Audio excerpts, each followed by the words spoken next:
الحمد لله رب العالمين والعاقبة للمتقين وأشهد أن لا إله إلا الله وأشهد أن محمدا عبده ورسوله أما بعد. Mes chers frères et sœurs, vous l'avez compris, on a parlé d'une pratique, un acte d'adoration qui est simple, qui est facile, qui est fructueux et avec cela qui est beaucoup trop délaissé dans la communauté aujourd'hui malheureusement, ma'al asaf. Ce n'est autre que cette pratique qui est le fait d'adorer ton Seigneur tabaraka wa ta'ala, de te rapprocher d'Allah jalla wa ala, d'être aimé par Allah subhanahu wa ta'ala à travers le fait de dire astaghfirullah, tout simplement. Le fait de dire je te demande pardon, ô mon Seigneur, ô Allah. Le fait de demander pardon à Allah subhanahu wa ta'ala, c'est un acte d'adoration aimé par Allah jalla wa ala. Et Allah aime ceux qui lui demandent pardon. Wallahu yuhibbu at-tawwabin wa yuhibbu al-mutatahhirin. Allah Jalla wa Ala dit dans le Coran, et Allah aime ceux qui se repentent. Et at-tawwabin nous renvoie vers un shem, une racine qui nous rappelle l'augmentation. Ce n'est pas simplement de se repentir une fois ou deux fois, mais c'est de se repentir plusieurs fois, multiplier son repentir, et l'istighfar. Et c'est comme si Allah Jalla wa Ala nous disait, eh bien même si tu commets plusieurs péchés, eh bien t'inquiète pas. Eh bien tu peux toujours faire partie de ceux que j'aime, parce qu'Allah a dit j'aime ceux qui, c'est pas se rependre une fois ou deux fois, se rependre plusieurs fois. Donc celui qui se repent plusieurs fois, a fortiori il a commis plusieurs péchés. Donc même si tu as commis plusieurs péchés, eh bien tu as encore l'opportunité de te repentir plusieurs fois et de là d'être aimé par Allah subhanahu wa ta'ala. Wallahu yuhibbu at-tawwabin, ceux qui se repentent plusieurs fois. Et c'est pour ça que le prophète lui-même se repentait et demandait pardon à Allah tabaraka wa ta'ala plus de 100 fois par jour. Pourtant c'est qui? Il lui a été pardonné les péchés passés et futurs. Avec cela il augmente. Et pourquoi? Parce qu'Allah aime. C'est pas que tu dises une fois astaghfirullah, c'est pas que tu te repentes une seule fois, mais c'est que tu le dises plusieurs fois. Quand tu marches, astaghfirullah, astaghfirullah, astaghfirullah. Quand tu conduis, quand tu te déplaces, avant de dormir, en te réveillant, en finissant la prière, dans ta prosternation, et ainsi de suite. Augmente al-istighfar, une pratique énorme et fructueuse et à la portée de toutes et tous. Qui d'entre nous, même celui qui a des difficultés dans la prononciation des lettres arabes, qui d'entre nous ne peut pas dire astaghfirullah? Et au pire, eh bien nous rappelons comme Allah Jalla wa Ala a dit dans le Saint-Coran que parmi ces signes divins, Allah subhanahu wa ta'ala, c'est la diversité de vos langues. C'est un signe d'Allah Azza wa Jal. Que un parle le comorien, que un parle le turc, que un parle le marocain, que un parle l'algérien, que un parle l'anglais. C'est parmi des signes divins. Cela est un bienfait d'Allah Jalla wa Ala. Donc même si tu le dis en français, je te demande pardon Allah, c'est bon. En camerounais, en turc, peu importe, c'est bon. Mais bien sûr c'est préférable et mieux. Car ici, ce que renferme comme sens, eh bien, les termes utilisés en langue arabe sont plus riches. Et donc, c'est pour ça qu'il est demandé à tout le monde d'augmenter al-istighfar. Et le terme al-istighfar, ayyuha al-ahibba, c'est le fait de dire astaghfirullah, c'est le fait de dire je demande pardon à Dieu.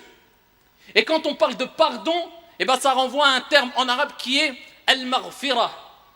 Et al-maghfira, ma'khouda, hadhihi al-kalima ma'khouda, elle est prise. Elle est déclinée d'un autre terme qui est al-mighfar. Et al-mighfar, eh bien c'est alladhi yughatti bihi al-insan ala ra'sahu fi al-qital. C'est ce que mettait la personne sur sa tête lors du combat. Aujourd'hui on dirait c'est un casque qui le permet ou qui lui permettait eh bien de se protéger, de se prémunir. Et pourquoi ce terme est décliné du terme qui est al-mighfar? Donc al-maghfira est décliné de ce terme al-mighfar parce que la demande de pardon, le fait de demander pardon à Dieu, al-maghfira, eh bien c'est une protection, c'est une préservation. De quoi? Pas des flèches, mais des péchés et du châtiment éventuel divin d'Allah subhanahu wa ta'ala au jour de la résurrection. Donc à travers l'istighfar, tu te prémunis, tu te préserves des péchés et du châtiment d'Allah Jalla fi'ula au jour de la résurrection. Donc il est important de savoir que l'istighfar c'est une protection. Donc plus tu dis astaghfirullah, plus tu te protèges et tu te prémunis des péchés et du châtiment, ya Abdallah. Et bien sûr l'istighfar a de nombreux bienfaits. Et parmi ces bienfaits, eh bien on peut citer un récit assez connu du grand ascète, du grand pieux prédécesseur Al-Hassan al-Basri, rahimahullah ta'ala, lorsque 3 hommes différents sont venus l'interroger. 3 personnes différentes sont venues l'interroger. Une première personne a dit, Ya Imam, il est venu lui poser une question. Il lui a dit, mon jardin est touché par la sécheresse. Que dois-je faire?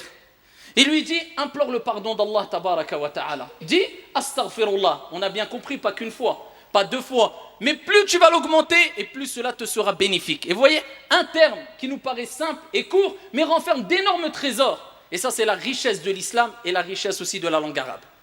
Eh bien, ici, il lui dit, augmente le pardon, la demande de pardon à Allah tabaraka wa ta'ala. Dis, astaghfirullah. Khalas. Un deuxième est venu le voir. Il lui a dit, Ya Imam, je n'ai pas d'enfant. Il est touché par ce qu'on appelle aujourd'hui la stérilité. Je n'ai pas d'enfant. Que dois-je faire? Il lui dit, implore le pardon d'Allah Jalla wa ala. Augmente al-istighfar, le fait de dire astaghfirullah. Repends-toi auprès d'Allah Azza wa Jalla, demande pardon. Un troisième est venu le voir. Et lui a dit, Ya Imam, il dit, je suis touché par al-faqr, la pauvreté. Il lui a dit, implore le pardon d'Allah Azza wa Jalla. Demande pardon à Allah subhanahu wa ta'ala. Une personne qui était en présence de Al-Hassan al-Basri a dit, Ya Imam, comment cela se fait-il que aux 3 personnes qui sont venues avec 3 situations différentes, tu leur as donné la même et unique réponse? Eh bien, il lui a répondu tout simplement en disant, car je ne vais pas au-delà du Coran. Car Allah subhanahu wa ta'ala a dit dans le Coran al-Karim, فَقُلْتُ اسْتَغْفِرُوا رَبَّكُمْ إِنَّهُ كَانَ غَفَّارًا حِكَايَةً عن نوح alayhi salam. En parlant et en citant ici la situation de Nuh alayhi salam qui lui a dit, et j'ai dit, فَقُلْتُ اسْتَغْفِرُوا, implorez le pardon d'Allah Jalla wa ala, c'est le grand pardonneur. Et quelles sont les conséquences après le fait d'implorer le pardon d'Allah Azza wa Jalla? Allah le cite dans le Coran al-Karim, yursilis samaa alaykum midrara. Il fera descendre du ciel sur vous des pluies abondantes. Ah, réponse au premier qui a dit, mon jardin est touché par la sécheresse. Yursilis samaa alaykum midrara wa yumdidkum bi amwalin.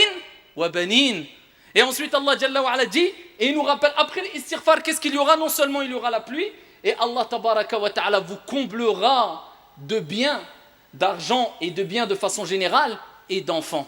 Donc on a la réponse à celui qui a été touché par la pauvreté, les biens, et la réponse à celui qui lui a dit, Ya Imam, je n'ai pas d'enfant, touché par la stérilité.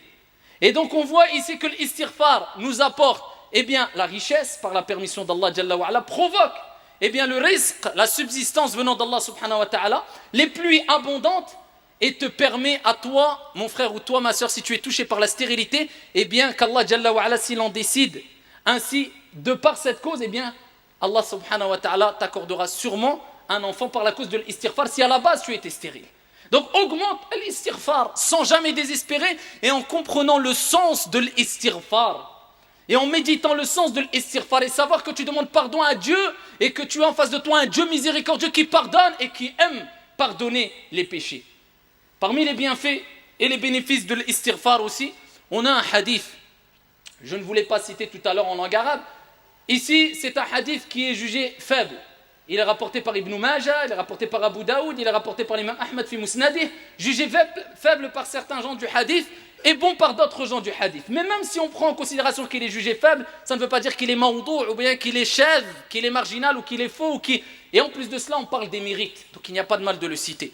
Le prophète alayhi salatu wa salam a dit, Man lazima al-istighfar. Man lazima, cela indique celui qui persévère. C'est pas simplement, et on revoit le principe d'augmenter, celui qui persévère dans l'istighfar. Il dit beaucoup astaghfirullah, il persévère. Man lazima, celui qui persévère dans l'istighfar, Allah subhanahu wa ta'ala, il va faire qu'il aura une issue favorable à chaque situation difficile. Ja'alahu Allahu li kulli dhiqin makhraja wa min kulli hammin faraja. Et à chaque problème, inquiétude, ici, une issue favorable, une délivrance. Wa razaqahu Allah min haythu la yahtasib. Et Allah subhanahu wa ta'ala lui donnera sa subsistance d'où il ne s'attend pas. Donc on voit ici à travers ce hadith que, à travers l'istighfar, Allah azza wa jal te délivre des difficultés. Allah subhanahu wa ta'ala, ici fait disparaître les soucis et les tristesses, les angoisses que tu peux avoir. Et Allah tabaraka wa ta'ala t'accorde ta subsistance, ton risque, kama qala alayhi salatu wassalam, min haythu la yahtasib, d'où il ne s'attend même pas. Parmi les mérites encore de l'istighfar, eh bien on a un hadith rapporté par Ibn Majah wa ghayru bi sanadin hasan, où le prophète alayhi afdalus salati wa askat taslima dit, eh bien Allah subhanahu wa ta'ala fera monter de degrés l'homme al-abdu salih. Mais d'abord c'était un homme vertueux à la base. Le paradis, c'est la marchandise d'Allah, et la marchandise d'Allah, elle est très chère. Donc Allah Azza wa Jalla, non seulement il a fait que cette personne soit au paradis, mais il le fait augmenter de degrés. C'est un homme vertueux. Et cet homme vertueux, eh bien, interroge Allah Jalla wa Ala, Ya Rab, mais d'où me vient tout ça? Ah, qu'est-ce que j'ai fait pour atteindre ce degré-là? Allah le fait augmenter des degrés. Donc il dit, pourquoi? Il s'interroge. Allah subhanahu wa ta'ala, il dit, Bistighfari waladika laka. Par la cause de l'istighfar de ton fils pour toi. Un de tes enfants pieux pour toi. Et c'est là, encore une fois, qu'on voit l'importance d'avoir des enfants qui font dua pour toi. Parce que quand tu meurs, eh bien, si quelqu'un fait dua pour toi de façon générale, eh bien, incha'Allah ta'ala, ça sera accepté. Donc, il ne faut pas oublier les morts. Parce qu'on a tendance à oublier les morts. Parce que si on avait la même souffrance et tristesse au bout de 2 ans, 3 ans, 10 ans, quand une personne décédait que le premier jour, eh bien peut-être qu'on deviendrait fou. Mais de par la miséricorde d'Allah, au bout de quelques jours, quelques semaines, quelques mois, eh bien cette peine, cette tristesse, eh bien ici s'apaise et diminue. Mais attention, il ne faut pas oublier les morts. Surtout tes parents, ton père, ta mère, ton grand-père, ta grand-mère, tes enfants, ton épouse, si c'est le cas, etc. La famille, ensuite les proches et les personnes vertueuses, etc. Il ne faut pas oublier ici nos morts dans nos invocations. Et particulièrement si tu es un enfant et tu as ton père ou ta mère ou ton grand-père qui sont morts, rappelle-toi de ce texte, peut-être par la cause de tes du'a pour ton père et la demande de pardon particulièrement. La demande de pardon. Le prophète alayhi salam, il a dit que Allah dira bistighfar waladika laka. Donc demande toujours, ya Allah, pardonne à mon père qui est décédé ou mon grand-père ou etc. ou à ton fils, et peu importe. Donc demande beaucoup d'invocations, particulièrement si tu as des parents qui sont décédés. Maintenant le moment, et on pourra encore citer mais de façon brève, le moment al-waqt al-munasib, qui convient et qui est adéquat pour pouvoir faire l'istighfar dans n'importe quel moment. Le prophète alayhi salatu wassalam évoquait Allah Jalla wa Ala dans toute situation. Donc n'importe quel moment, de matin comme de nuit, etc. Mais il y a des moments préférables ou alors qui sont encore meilleurs que d'autres plutôt, disons. Et parmi ces moments, il y a après la prière obligatoire. Le prophète alayhi salatu wassalam, quand il terminait cet acte d'adoration, cette ibada qui fait partie des plus grands actes d'adoration sur lequel on va rendre des comptes en premier au jour de la résurrection, cet acte d'adoration vers lequel allait se réfugier le prophète alayhi salatu wassalam quand il avait des soucis et des tristesses et des angoisses et de la peur. Wasta'inu bis-sabri was-salah. Allah azza wa jalla dit cherchez secours dans quoi? Dans la patience et as-salah. Cet acte d'adoration dont le prophète disait à Bilal, Ya Bilal, arihna biha. Le jour aujourd'hui où des gens disent, oh un tel ya fulan, arihna minha. Wala hawla wala quwwata illa billah. Indirectement ou directement. Parce que celui qui veut se débarrasser de la prière, c'est comme s'il disait, débarrasse-nous, apaise-nous en nous débarrassant de celle-ci. Mais celui qui a hâte de faire sa prière, et qui est mutma'in, apaisé pendant la prière, et qui est content et satisfait après la prière, c'est celui-là qui est considéré comme avoir fait vraiment et réellement la prière. Et bien quand il terminait la prière, le prophète il disait Astaghfirullah, Astaghfirullah, Astaghfirullah, thalathan, 3 reprises. À 3 reprises, il demandait pardon à Allah. Pourtant, il a fait un grand acte d'adoration. La preuve que même quand tu adores Allah tabaraka wa ta'ala, tu as encore besoin de demander pardon à Allah jalla wa ala, tellement que l'être humain a des manquements et est faible, même quand il adore Allah tabaraka wa ta'ala, car les actes d'adoration ne correspondent pas réellement à la grandeur et à la majesté qu'Allah subhanahu wa ta'ala et l'adoration qu'Allah jalla wa ala mérite. C'est pour ça que le moins qu'on puisse faire, c'est d'adorer Allah jalla wa ala à travers les actes d'adoration qu'il nous a demandé. Et quand on termine, ne sois pas trop touché par al-ujb, le fait d'être trop fier de toi. Mais au contraire, rabaisse-toi et dis Astaghfirullah, Astaghfirullah, Astaghfirullah. Et ça nous rappelle qu'à chaque fois que tu termines un acte d'adoration, comme Allah l'a mentionné dans le Hajj pour quand il quitte les gens, le mont Arafat, etc. À chaque fois que tu termines une chose, demande pardon à Allah subhanahu wa ta'ala. Cela te poussera à te rappeler qu'il ne faut jamais être trop sûr de soi. Et ça te poussera à avoir ce qu'on appelle le tawadu', la modestie bi'idhnillahi tabaraka wa ta'ala. D'autres moments aussi, Eh bien, c'est quand tu es dans une assise. Tu parles avec tes frères, avec tes sœurs, tu parles, tu discutes, tu termines l'assise. Eh bien, surtout nos assises aujourd'hui, on sait très bien qu'ils sont remplis de beaucoup de choses futiles, quelquefois malheureusement. Et ala kulli hal, même si ce n'est pas des choses illicites, quelquefois ça peut être ici des choses qui sont futiles. Donc, nous disons qu'il est important d'obéir au prophète alayhi salatu wassalam. Quand il dit, eh bien, celui qui quitte une assise, il termine une assise, il a discuté, une réunion, etc. Il dit, Subhanakallahumma wa bihamdik.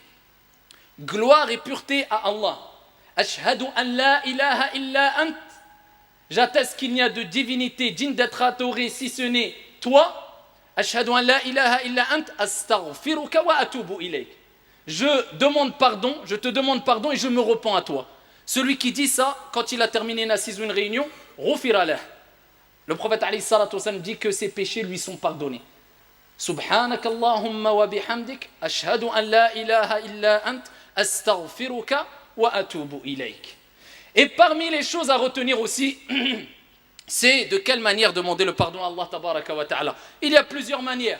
La manière simple et efficace et complète aussi de dire astaghfirullah. Tout le monde peut le faire. Astaghfirullah. Tu peux rajouter astaghfirullah wa atubu ilayk ou bien wa atubu ilayk. Je te demande pardon et je me repens à toi. Il y a dans un autre hadith, le prophète alayhi salatu wassalam, nous a donné une indication concernant ici une manière de demander pardon. On peut la dire aussi et c'est très efficace bi'idhnillahi tabaraka wa ta'ala et c'est plus complet. Le prophète alayhi salatu wassalam a dit celui qui dit astaghfirullah al-azim alladhi la ilaha illahu al-hayyul qayyum wa atubu ilayh ghufira lahu. Celui qui dit cette invocation astaghfirullah al-azim, je demande pardon à Allah le grand, l'immense, alladhi la ilaha illahu, celui qui n'a aucun associé, la ilaha illahu, al-hayyul qayyum, le vivant, celui qui subsiste par lui-même. Wa atubu ilay, et je me repens à lui, eh bien ses péchés sont pardonnés. Et parmi, et disons même, la meilleure formule, la formule maîtresse de la demande de pardon, eh bien on l'a déjà cité dans plusieurs prêches, c'est celle qui est appelée Sayyidul Istighfar. Donc c'est la formule maîtresse de pardon. Et le prophète alayhi salatu wassalam a dit, et cela je vous renvoie à Hisnul Muslim par exemple, citadelle du musulman ou autre, cela il est demandé de l'apprendre par cœur. Ce n'est pas obligatoire bien sûr, mais c'est fortement recommandé. Et tu perds gros si tu ne l'apprends pas. Et au début ne l'apprends pas par cœur. Lis-la, une fois le matin, une fois le soir. Au bout de 2 jours, 3 jours, allez, même si tu as du mal au niveau de la mémoire, au bout d'une semaine, 2 semaines, 3 semaines, tu vas la retenir par cœur. Allahumma anta rabbi, la ilaha illa ant. Le prophète il dit, celui qui dit ça, écoutez bien, Allahumma anta rabbi, la ilaha illa ant. Oh Allah, tu es mon Seigneur. La ilaha illa ant. Il n'y a de divinité autre que toi. Khalaqtani wa ana abduk. Tu m'as créé, je suis ton esclave, ton serviteur. Khalaqtani wa ana abduk wa ana ala ahdika wa wa'dika mastata'at. Et je me conforme autant que je peux à mon engagement et à ma promesse vis-à-vis de toi. Eh bien, quand tu dis cette invocation complète, eh bien, tu vas voir les fruits qui vont en découler. Allahumma anta rabbi, la ilaha illa ant, khalaqtani wa ana abduk, wa ana ala ahdika wa wa'dika mastata'at. A'udhu bika min sharri ma sana'at, wa abu'u laka bi ni'matika alayya. Je cherche protection auprès de toi contre le mal que j'ai commis.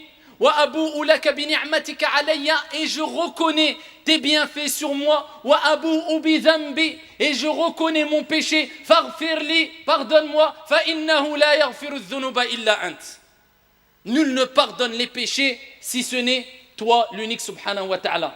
Le prophète alayhi salatu wa sallam a dit, celui qui dit cette dua le matin et il meurt avant le soir et il l'a dit avec certitude, on en revient. C'est pas comme certains quand ils terminent la prière, subhanallah, subhanallah, subhanallah, subhanallah. C'est mieux que tu dises subhanallah une fois que tu es subhanallah, subhanallah, on comprend rien. Regarde, astaghfirullah. Déjà, astaghfirullah. Je ne veux pas rentrer dans les détails dans l'oreille et autres, mais le fait de dire astaghfirullah, ça veut presque rien dire dans certains cas. C'est astaghfirullah. Je demande pardon à Allah. C'est pas astaghfirullah. Donc imagine-toi le subhanallah, subhanallah, c'est quoi? Subhanallah, alhamdulillah, ila akhir. Pareil, cette invocation, celui qui dit avec certitude, il meurt la journée, dakhal al-jannah. Il rentre au paradis. Et celui qui l'a dit le soir, et il meurt avant le matin, et il l'a dit avec certitude, eh bien le prophète alayhi salatu wassalam, il dit, il rentre au paradis. Ça veut dire celui qui l'a dit le matin, il meurt dans la journée, il rentre au paradis. Celui qui l'a dit le soir, eh bien il meurt le soir, il rentre au paradis bi'idhnillahi tabaraka wa ta'ala. Et pour terminer, il est important de savoir que le repentir, et quand on commet des péchés, c'est très important de faire al-istighfar. Mais ça ne suffit pas, il faut bien sûr que le péché qui a provoqué le fait qu'on demande pardon à Allah Azza wa Jal, eh bien il soit abandonné. Et on n'y persiste pas sciemment. Et c'est pour ça qu'Allah tabaraka wa ta'ala, quand il parle dans le Coran al-Karim des gens bienfaisants, al-muhsinoun, eh bien il cite plusieurs caractéristiques, et parmi ces caractéristiques c'est وَإِذَا فَعَلُوا فَاحِشَةً أَوْ ظَلَمُوا أَنفُسَهُمْ ذَكَرُوا اللَّهَ فَاسْتَغْفَرُوا لِذُنُوبِهِمْ. Et lorsqu'ils commettent une turpitude, ou bien ils agissent injustement envers leur propre personne, ils se souviennent d'Allah tabaraka wa ta'ala, et فَاسْتَغْفَرُوا لِذُنُوبِهِمْ, et ils demandent pardon à Allah Azza wa Jal pour leurs péchés. Et ensuite Allah tabaraka wa ta'ala dit وَمَنْ يَغْفِرُ الذُّنُوبَ إِلَّا اللَّهِ, et qui pardonne les péchés si ce n'est Allah subhanahu wa ta'ala? Il dit Allah وَلَمْ يُسِرُّوا عَلَى مَا فَعَلُوا وَهُمْ يَعْلَمُونَ, et ils ne persistent pas sciemment dans le péché qu'ils commettaient. Ça veut dire qu'ils demandent pardon, mais ils ne persistent pas dans le péché qu'ils faisaient. Et si tu te repens et tu retombes dans un péché, eh bien repens-toi encore. Allah te pardonnera. Et si tu te repens encore, tu retombes dans le péché, repens-toi encore. Allah te pardonnera. Et si tu le fais encore, sache qu'Allah tabaraka wa ta'ala, comme tu l'as dit dans un hadith qudusi divin, eh bien tant que mon serviteur me demandera pardon, je lui pardonnerai ses péchés. والله تعالى أعلى وأعلم وأحكم. إن الله وملائكته يصلون على النبي يا أيها الذين آمنوا صلوا عليه وسلموا تسليما. اللهم صل وسلم وزد وبارك على عبدك ورسولك محمد وعلى آله وصحبه أجمعين. وارض اللهم عن الخلفاء الراشدين المهديين ببكر وعمر وعثمان وعلي ومن تبعهم بإحسان إلى يوم الدين. اللهم اغفر لنا ذنوبنا، اللهم اغفر لنا ذنوبنا، اللهم اغفر لنا ذنوبنا، فإنه لا يغفر الذنوب إلا أنت. اللهم اغفر لنا وارحمنا وكن لنا ولا تكن علينا، وارحمنا ولا تعذبنا. اللهم اجعل اجتماعنا هذا اجتماعا مرحوما، وتفرقنا بعده تفرقا معصوما، ولا تجعل فينا ولا منا شقيا ولا محروما. اللهم لا تدع لنا في مقامنا هذا ذنبا إلا غفرته، ولا دينا إلا قضيته، ولا هما إلا فرجته، ولا مريضا إلا شفيته، ولا ضالا إلا هديته، ولا ميتا إلا رحمته. اللهم اغفر لنا ولوالدينا ولوالديهم يا رب العالمين. اللهم اغفر لجميع موتى المسلمين الذين شهدوا لك بالوحدانية ولنبيك بالرسالة وماتوا على ذلك. اللهم اغفر لهم وارحمهم وعافهم واعف عنهم وأكرم نزلهم ووسع مدخلهم واغسلهم بالماء والثلج والبرد ونقهم من الذنوب والخطايا كما ينقى الثوب الأبيض من الدنس، وجازهم بالإحسان إحسانا وبالسيئات عفوا وغفرانا. ربنا آتنا في الدنيا حسنة وفي الآخرة حسنة وقنا عذاب النار. سبحان ربك رب العزة عما يصفون وسلام على المرسلين والحمد لله رب العالمين.